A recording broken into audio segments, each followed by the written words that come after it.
The whole idea, the whole notion that Russia was able to seriously project power around the world in the same way that the Soviet Union was able to do a generation ago is just cosplay. It's just a giant crock of nonsense. Hello and welcome back to Spectator TV. I am delighted to be joined today by two cherished Spectator contributors, Owen Matthews, who is our Russia correspondent or editor, and Paul Wood, who was formerly BBC World Affairs correspondent and is also a frequent contributor to our pages. And we're going to be talking more about Donald Trump's Venezuela strike, but not about Venezuela, because while there's been a lot of talk about the Monroe doctrine, which is an update or Trump corollary to the Monroe doctrine of the 19th century, and is all about asserting American power in Latin America, a lot of people are wondering what the Venezuela strike might mean for Iran, which of course Donald Trump has already attacked last year. Paul, I'll start with you. A lot of people think this might be because of what's going on in Iran at the moment. There are protests and so on. And Donald Trump, in between Christmas and New Year, did say, in fact, I think it was on Christmas Day, did say we are locked and loaded to intervene if the Iranian protests get squashed. Do you think it's realistic to expect that this new, very assertive mood of Trump in 2026 might also apply to Iran? Well, yes, anything's possible. You're calling it, and President Trump's calling it, the Monroe doctrine. I prefer to call it the Fafo doctrine, which, as Pete Hegseth explained from the podium at the Pentagon, is F around and find out, which is the language of the back alley enforcer, and something that's said, to be fair to the Secretary of Defense, in American military bases. And this is, if anybody crosses Trump's radar, there isn't really a strategy here. As we know from President Trump, he lives from moment to moment, tweet to tweet. There's no strategic thinking there, as John Bolton, his former national security advisor, pointed out. And there was this extraordinary 37-minute press availability on Air Force One, where I think he threatened 5 countries, some of them allies, including Iran. So America's locked and loaded. Of course, Trump can order the bombing of Iran again. He might have some explaining to do if part of this is about Iran's nuclear program, because that was supposedly destroyed. I don't know how it exactly helps the street protesters to do this. It might just make President Trump feel good, but he's warned them at Fafo. Yeah. Owen, people use this phrase, the axis of resistance. I think the members of the axis resistance use the phrase, the axis of resistance. And Iran's relationship with Venezuela is pretty interesting. It goes back quite a long way. They see each other as allies in the great struggle against the great Satan of America, or they did see. Maduro certainly did. How important is that relationship to Iran, and how affected do you think the Iranian regime will be by what's just happened in Venezuela? Well, I think all of the different components of the axis of resistance are symbolic rather than real, to be honest. I mean, it's a symbolism that is backed with a certain amount in the case of Russia and Venezuela, with a major intelligence apparatus that's been set up over the last 25 years by the Russians based in Venezuela, Cuba, and Nicaragua. But actually, when you sort of get granular about these things, Hugo Chavez and Maduro both proposed to the Russians that they should build a naval base on the Caribbean. Like, well, hey, that sounds like hard power projecting in the hemisphere. Russia can't do that. So if Russia can't do that, to answer your question, Iran definitely can't do that. I mean, we know that there have been bizarrely, Hezbollah operatives in Caracas. What is Hezbollah doing in Caracas? I mean, are they like sort of cooking meth? I mean, it's really bizarre. It's not clear to me or anybody what that relationship could be strategically for Iran, other than the symbolic.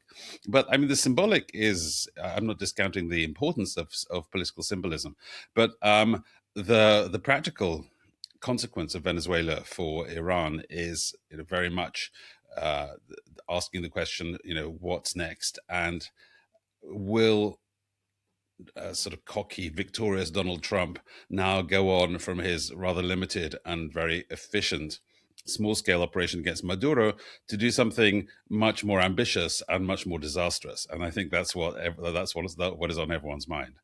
Well, I mean, Owen, the State Department would tell you that what the Iranians were doing in Venezuela was aligning themselves or facilitating the cartels and helping with the sort of flow of drugs and migrants into America's southern border.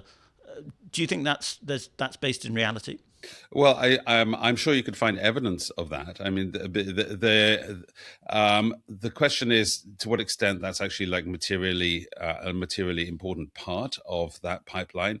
And as we know, actually, the whole sort of drug story between Central and South America and the United States is much more heavily skewed towards Mexico, and it's much more skewed towards Chinese involvement. It's a sort of Sino-Mexican operation much more than it is a Venezuelan sort of Iranian-Russian operation. So I don't discount that, but I don't think it's particularly an important part of the jigsaw puzzle, except symbolically. And indeed, all of these regimes, whether it's Assad, Syria, or the Iranians, or the Russians, or or Maduro, half of which that list is now longer exists, I may point out, are just sort of equal opportunities disruptors. I think that's the key part of it, is that if they can sort of get up in someone's business, particularly America's business, in any kind of way, shape, or form, in the form of nuisance, they can do that. I have some skepticism over whether that strategically has any significance whether the idea of Hezbollah being behind people smuggling and drug smuggling is really like the key to the puzzle when it comes to a major security threat to the United States. I don't know if it's the key to the puzzle, but there's a large Lebanese diaspora in Latin America. Hezbollah, of course, is a Lebanese militia. They've been dug in there for years. And the US government has for many years claimed that Hezbollah gets at least 10% of its income from drug smuggling. So it's a way of propping up Hezbollah, which of course is one of the most important ways, perhaps the most important way now, that the Iranians can project power. Well, Paul, going back to your Fafo doctrine, which I like a lot as a phrase, all these countries are, of course, well, Iran and Venezuela, let's focus on them, are, of course, major, potentially very major oil powers. And it's obviously the case that if you are too far, you will foe, but only if you're a serious oil exporter or potential oil exporter.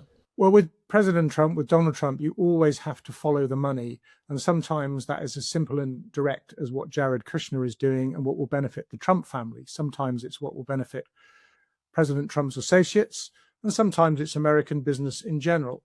So the war on drugs is real. Trump supporters are being hurt by it. But as you say, Venezuela has oil. They claim the world's largest deposits of crude oil.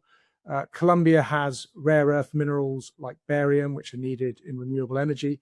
And Cuba, Trump said, Cuba's the next domino to fall. Half a prediction, half a threat. Cuba, or the Cuban regime, has the misfortune to be sitting on the world's third largest cobalt deposits. So as Stephen Miller, the deputy chief of staff at the White House, but also one of the real keepers of the ideological flame, the MAGA flame, explained in brutally honest terms to Jake Tapper on CNN, you can forget all the niceties. It's power that matters, and we're going to use our power for the benefit of the United States. And that's what Trump is doing. It all lines up. And going back to Russia, you've written a very interesting piece, which is coming out in the next edition of Spectator World, about how Russia must be feeling or about the Iranian situation, or how Russia is feeling about the Iranian situation. And you describe it, I think, as a humiliation with a silver lining. Can you explain what you mean by that? Well, yeah, about the Venezuela situation. The Venezuela situation, humiliation with a silver lining. But no, Paul makes a very good and profound point. I mean, that actually now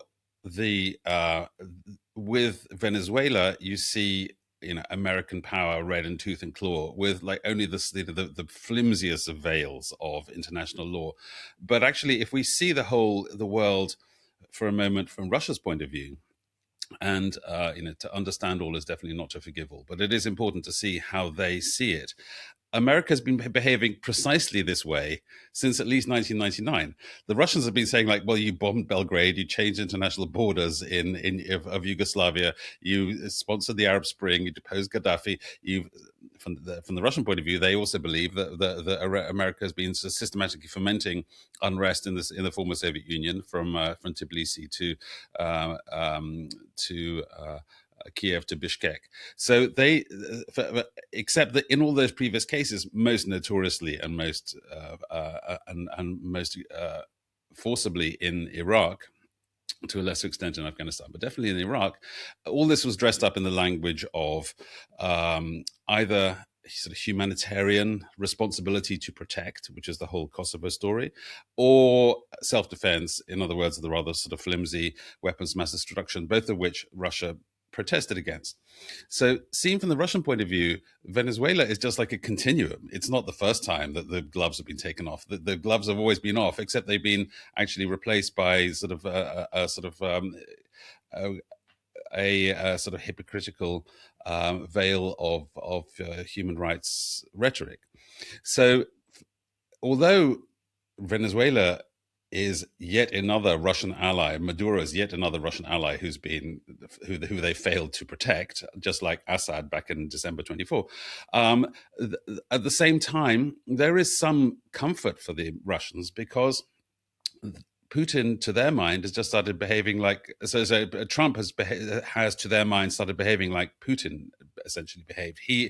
If Trump is justified in removing a threat to his national security by force, in arresting Maduro in his own country, then to their logic, Russia is equally justified in removing a security threat to in their sphere of influence. So if the world, as a result of this, becomes not a rules-based order, and just to repeat, Russia has not believed that there's been a rules-based order for at least a quarter of a century.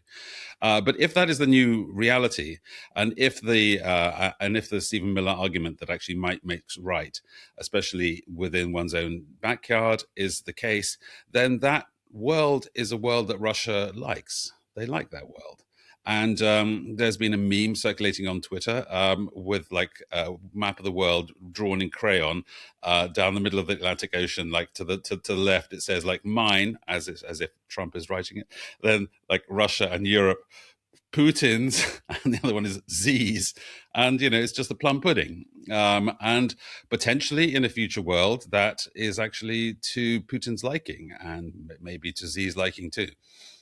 But from the American perspective, the axis of resistance has been seen as a threat for a long time, and Russia has been seen to be a key supporter of it.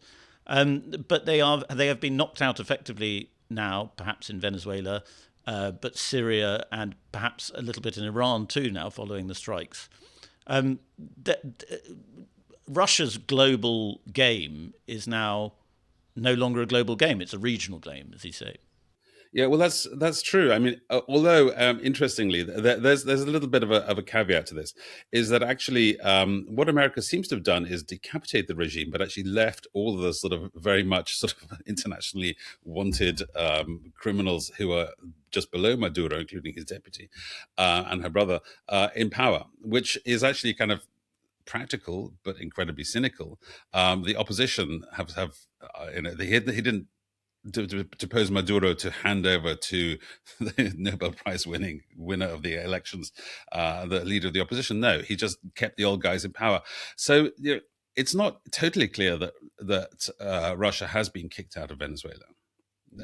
Just to be clear, I mean, it is quite possible that there's several major oil exploration deals with Rosneft, with the Russian state-owned company. We don't know whether they're going to be dismantling the Russian intelligence networks that are there. So there's actually still the Russians may still be slightly in the game in Venezuela. But to your larger point, yes, it's true. The whole idea, the whole notion that Russia was able to seriously project power around the world in the same way that the Soviet Union was able to do a generation ago is just cosplay. it's just a giant crock of nonsense. It was just, I mean, for instance, take a very good example. I've already mentioned the non-existent uh, Russian airbase in the Caribbean, which would have been a great thing if Russia was capable of actually projecting power. They didn't do that. The so-called Russian naval base in Tartus by Latakia, which I actually visited like 20 years ago, but I mean, yeah, I just drove past it. It's literally, you can look at it on Google Maps. It's like 300 yards long. It's too shallow for any kind of capital ship to come alongside. It's literally just a little tiny refueling station with a Russian flag on it. It's like, oh, we got a naval base, but like, no, you actually don't. Like, it's not a naval base. And the same with Khmeimim, the Syrian naval, the airbase. Okay, Khmeimim made a huge difference in the war, but they brought a gun to a knife fight. They deployed one squadron. That's like 32 operational fighter bombers, and they changed the course of the civil war. But that's 30 planes. That's not, that's not Okinawa. And Paul, going back to that idea, it's not really regime change; it's regime decapitation. For a lot of people, while obviously, a bit frightening and surprising and startling and so on, it's a bit refreshing to have a US government that doesn't hide behind a kind of democracy-building agenda. It's just an expression of naked power. And what's odd, I think, is how popular that is. Well, Trump's appeal has always been that he's authentic, right from when he first started running in 2015. There's no filter there. And yes, that is refreshing. The veil of hypocrisy has been dropped. We are seeing a very different Trump this time around, though. He seemed genuinely reluctant to think about using military force in his first presidency. This time around, he has more enablers, or he's thought about things a bit more, but he seems far less reluctant. He still doesn't want, and I think this is only what the American people want too, he still doesn't want forever wars. He doesn't want to be in occupation anywhere. That's why it may not be principled, but it's certainly pragmatic to leave the regime intact in Venezuela. Otherwise, you're facing an insurgency, an occupation, this bizarre idea that he threw out of the US running Venezuela. I don't think he actually wants to do that. It's certainly 180 degrees away from America first. But all of this is very impulsive. And the danger here is that he does decide to land a couple of companies of paratroopers in Greenland. And that breaks up NATO and encourages, all this is well known, encourages Putin to take a bite out of the Russian speaking parts of the Baltics, Xi to take Taiwan, and all these are nuclear powers. Iran is a sideshow. This is the real danger. Who knows what Trump will unleash with the version that we now have in the White House, Trump 2, get up, tweet, invade.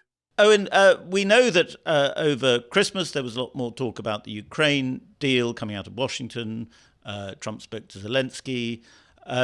We know that the Trump administration has been talking to Putin about the deal, and it seems to be having more fruitful conversations with Russia than it does with Ukraine and Europe. And there's a lot of excitement, which you've written about brilliantly, about business deals being sort of planned between Trump and his cronies and Russian businesses and Russian gas giants and so on. I mean, is it possible that this assertion of the Monroe Doctrine is a prelude to peace with Russia, to a more fruitful or beneficial for both countries' relationship with Russia, and perhaps also China, because Trump's about to go and see Xi again. Obviously, there's the trade wars going on. But if these countries, these big blocs, can agree that they are the great powers and they get to decide how the world works, then we could see much more cooperation between them in the future rather than hostility. I mean, that definitely worked in the 19th century, didn't it? I mean, no, it didn't work at all in the 19th century. That's the problem. Yeah. When you have those, the might is right. What you have is just sort of massive. The result is arms races and proxy wars. Is what you have in that case. I mean, of course, it's not as though the late 20th century lacked proxy wars either, but the idea that actually you could literally physically sort of annex territory, as Trump is talking about in Greenland, I mean, that I think is a barrier that has yet to be crossed. So I think that potentially there's a lot of there's a lot of talk about this being the moment where Trump broke the international system. I mean, it's not that massively different from when Ronald Reagan went and arrested Manuel Noriega in Panama, by the way, in the 80s. I mean, qualitatively, it's not an invasion. If Trump wanted to invade Greenland, as you suggest, then that is a game changer. That's something completely different. And as Paul completely rightly said, that there is, that is the moment where the gloves are truly off. I don't think Venezuela is necessarily that moment. Mm. I think it was George H.W. Bush with Noriega, but Reagan was just at the very beginning of his administration. But easy mistake to make. Paul, what do you think about this sort of the new world order that is emerging? I mean, Owen mentions the possibility of arms races and so on. We're sort of already in an arms race. If you look at military spending throughout the developed world, under pressure from Trump, it's going up dramatically. We are heading towards a more precarious world order. I suppose if there's this map that Owen's talking about, the big red line, there's the Americas, there's Europe, and there's Asia, Putin, Xi and Trump. That leaves Africa to be fought over. Russians are already extremely active in Africa with the Wagner Group. Is this good for the Africans or bad? American mercenaries like the former Blackwater Group. Eric Prince is talking about Africa. We are back to the 19th century there. Again, that's a sideshow. The real danger here is what happens when people think their vital national interests are affected. And Xi long has talked about or hinted at military action in Taiwan. That's the big one. Does America stand aside and let that happen? And what about the Russian-speaking population in the Baltics? So that's where the danger is. Some kind of great power accommodation could work very well. But this is the age of the strongman, as I said. And if there's any misunderstanding, as often happens in international relations, that's how war starts. So we are back to the 1930s. It's a great cliche. It's true. And it's a very dangerous time. Paul and Owen, thank you very much for coming on to Spectator TV.